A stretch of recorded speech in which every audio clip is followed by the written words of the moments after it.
Hello, everyone. I'm Dana Perino, along with Dagan McDowell, Juan Williams, Jesse Waters, and Greg Gutfeld. It's 5 o'clock in New York City, and this is The Five.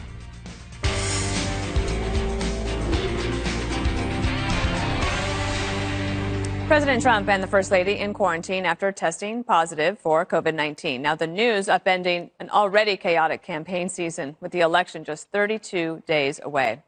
The President and First Lady experiencing mild symptoms, but they are said to be in good spirits. The White House doctor just releasing a statement on their condition. So we want to go to John Roberts. He's at the White House with more on all of that. Hey, John. Dana, good afternoon to you. Yes, the president's physician, Dr. Sean Connolly, releasing a statement just a short time ago, giving us an update of what the president's situation here is. Let's put it up on the screen so you can follow along here.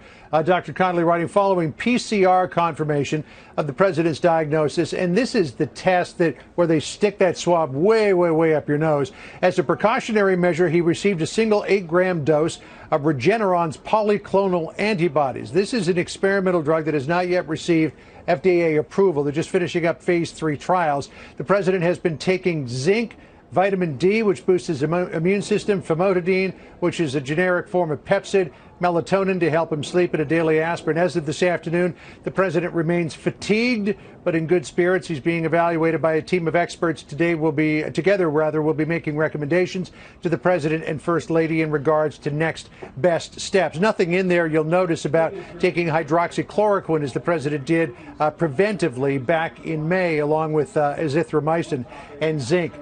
In terms of the timeline, we know that the president was with Hope Hicks, close advisor of his, on several recent campaign events, including one to Minnesota on Wednesday, where Ms. Hicks became ill and was actually isolated aboard Air Force One on the way back.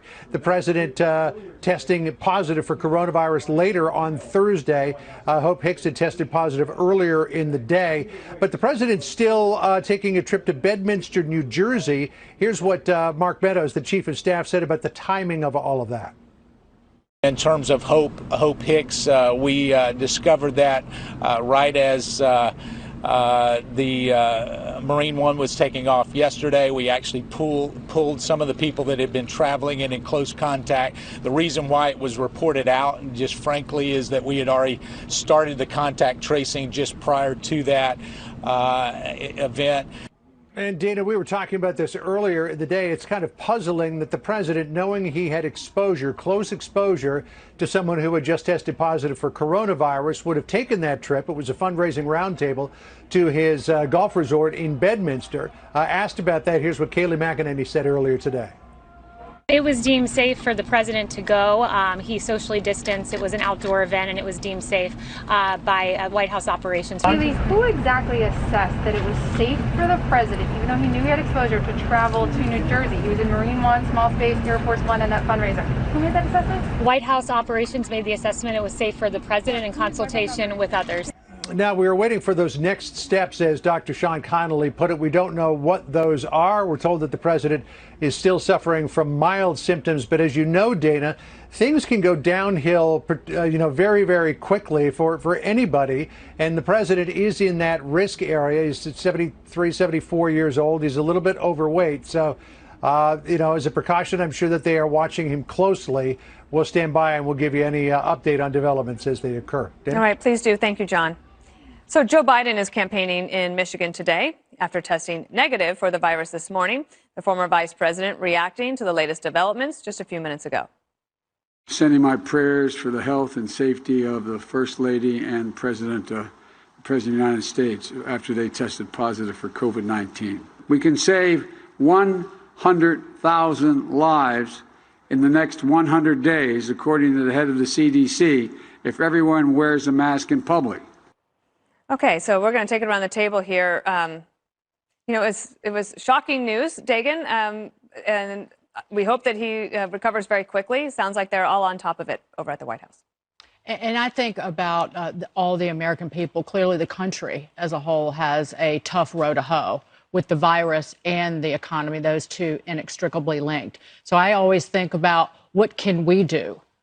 And what this country needs now financially is help from Congress. Yes. And Nancy Pelosi is dragging her fancy feet on getting that out to people. We've recovered 52% of the jobs that were lost in March and April. But the jobs recovery is slowing. Incomes are falling. Permanent job losses are rising. And literally, it is a matter of $1.6 trillion versus Nancy Pelosi's $2.2 trillion. And money will go out to people who are unemployed. Frankly, the Democrats filibustered the deal that was in front of the Senate. It was going to be help for the unemployed, for children in schools, and for small businesses.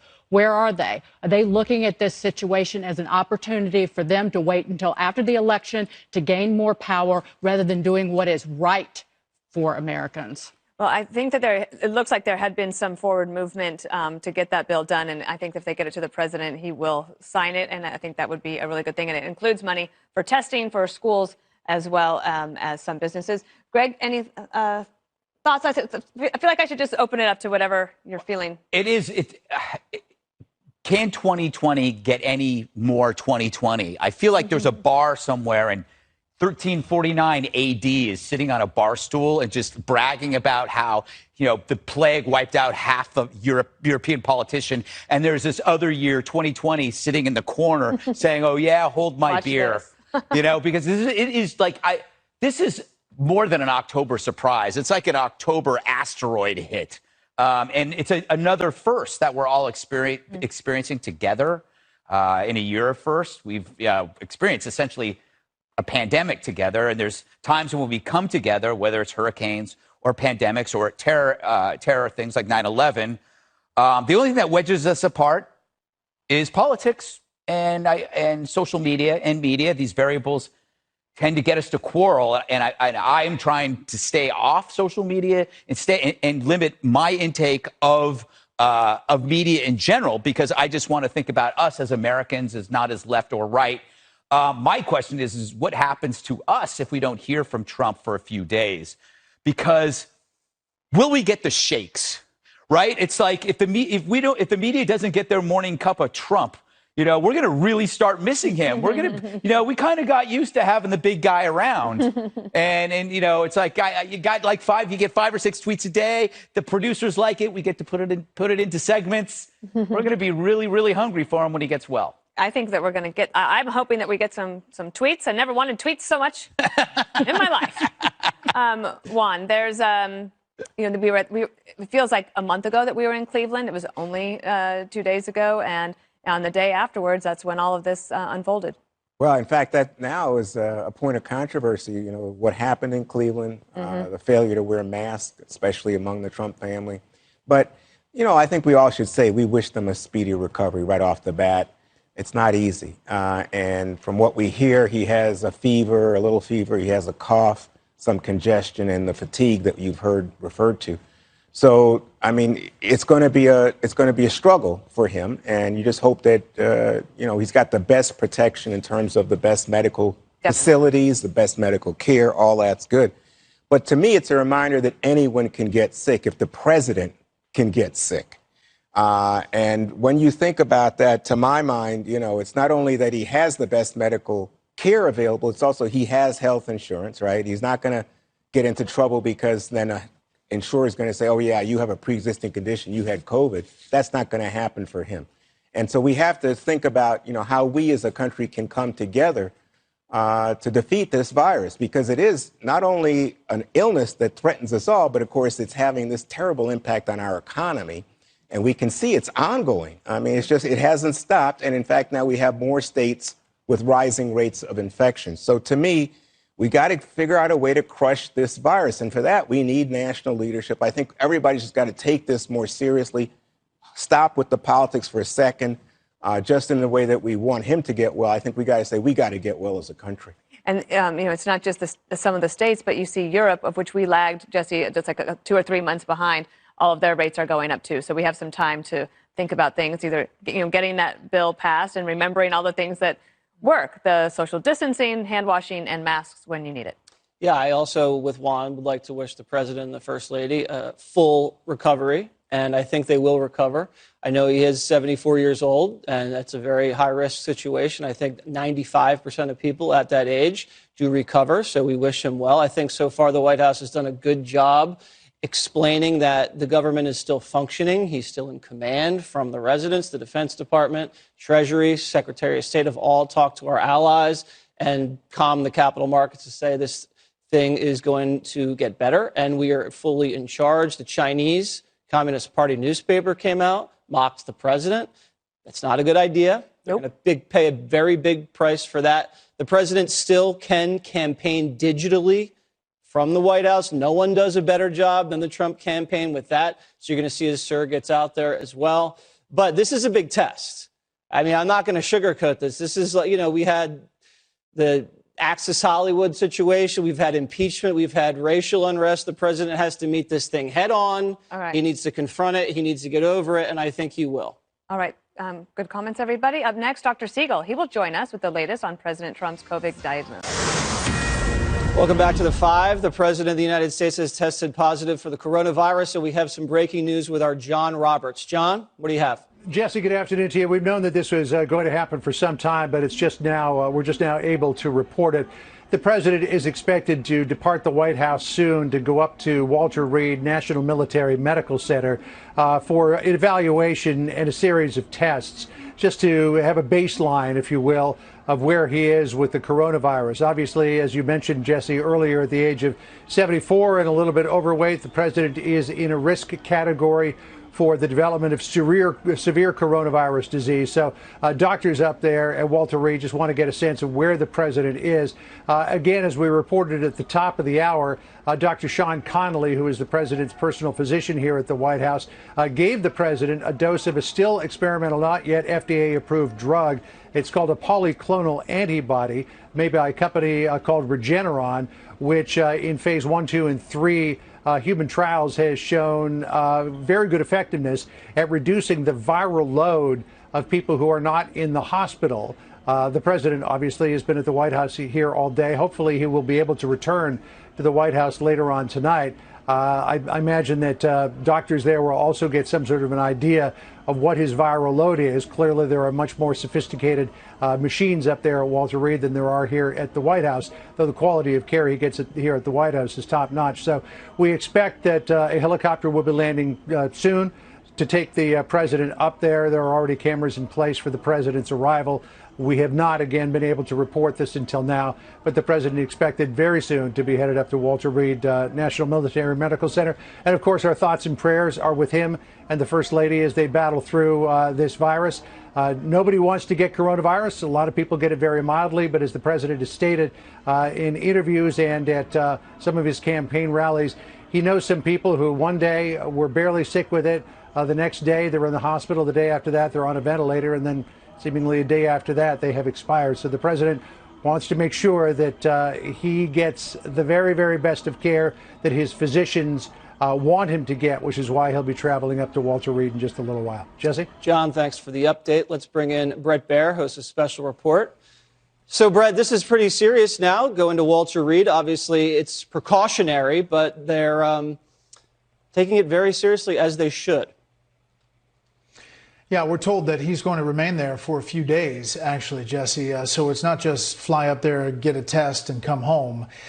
This is going to world-renowned medical facility right up the road in Bethesda, but he is being transported there at an abundance of caution. He, we're told, is having mild symptoms.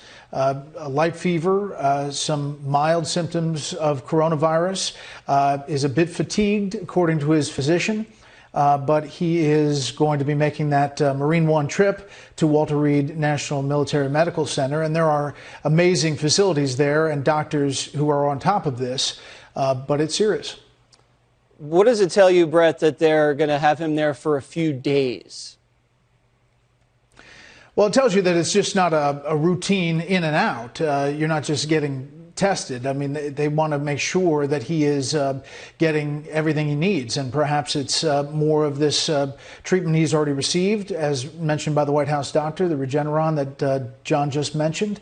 Perhaps it's something else, but they'll be able to monitor him a lot better, a lot more sophisticated as far as the equipment there at Walter Reed National Military Medical Center.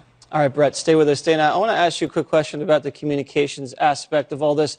The White House and the physician have been very transparent about the experimental treatments that the president's been getting and have been very forthright with the American people. Do you see what they're doing so far as being the way to go?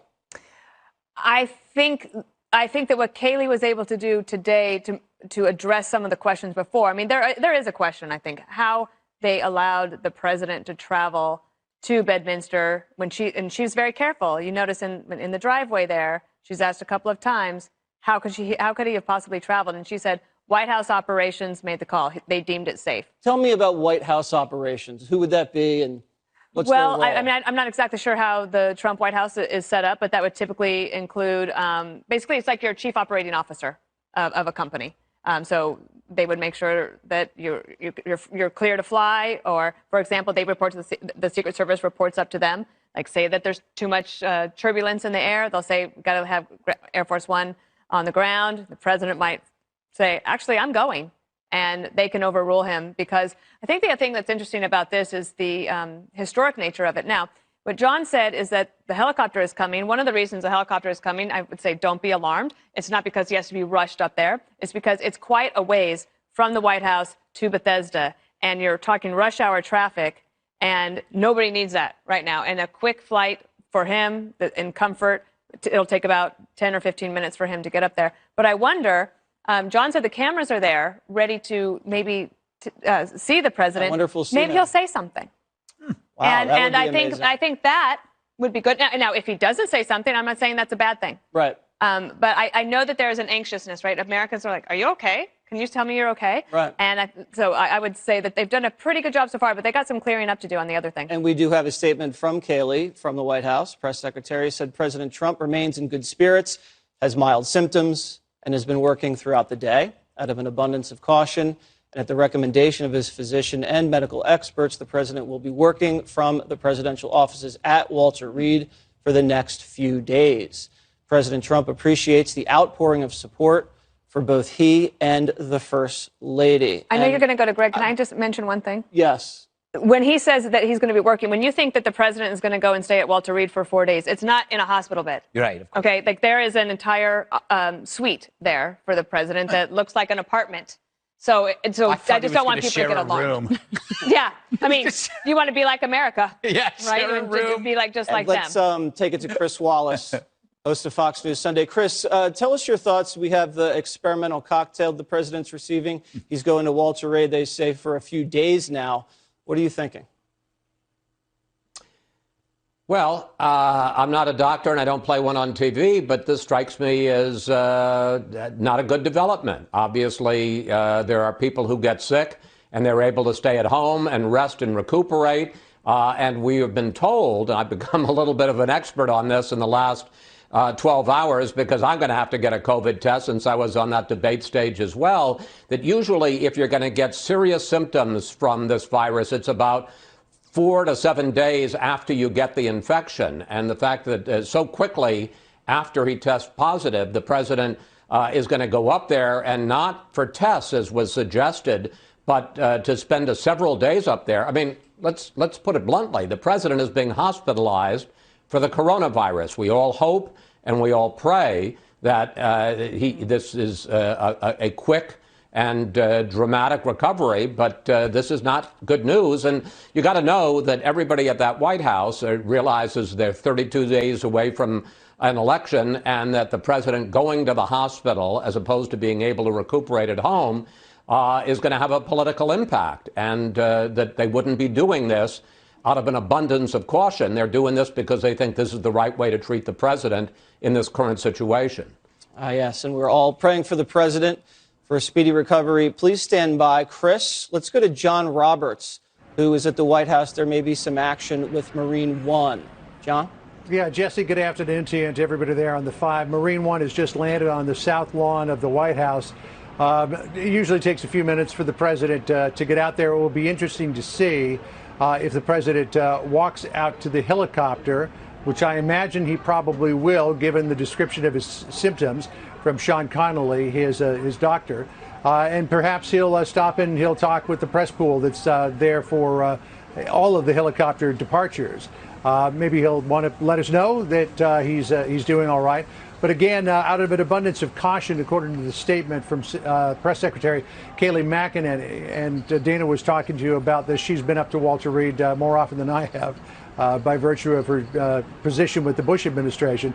There was an entire suite of offices up there to support the President of the United States, and he'll be working out of that suite for the next few days. I mean, it's clearly an indication, Jesse, that they want to make sure that they stay on top of this. Again, great facilities here at the White House. There is a dedicated medical office here at the White House. The president's got a dedicated physician.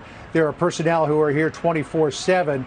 But when the leader of the free world comes down with coronavirus, you want to make sure that you've got that person in a place where care can be administered at the highest level and immediately as well, so that if the president were to begin to go downhill, which we hope and pray that he won't, they have the facility there to immediately treat that. Again, I found it very interesting today that the president has been treated with this experimental, what's called polyclonal antibody. We've heard of monoclonal antibodies. This is a polyclonal antibody, which is designed and has been shown effective in reducing viral load. So that's the one thing that you want to make sure that you do here. Not to play amateur physician, but I know a little bit about this by virtue of former position as chief medical correspondent for another network, that the viral load can increase with this coronavirus very rapidly within hours of onset of symptoms. So they want to try to make sure that they keep that down so that they stay ahead of the game here. The president's also taking zinc, which is known to be a good thing to stimulate the immune system and also prevent viral replication, as well as vitamin D. They've discovered through research that people who succumb to coronavirus often have a deficit of vitamin D. So they want to make sure that the president keeps up on that as well. So we've got cameras, I believe, out on the South Lawn that will get the departure. We will show you that on tape when the Marine One has lifted off for Walter Reed. So Jesse et al., stay tuned. All right. Thank you, John.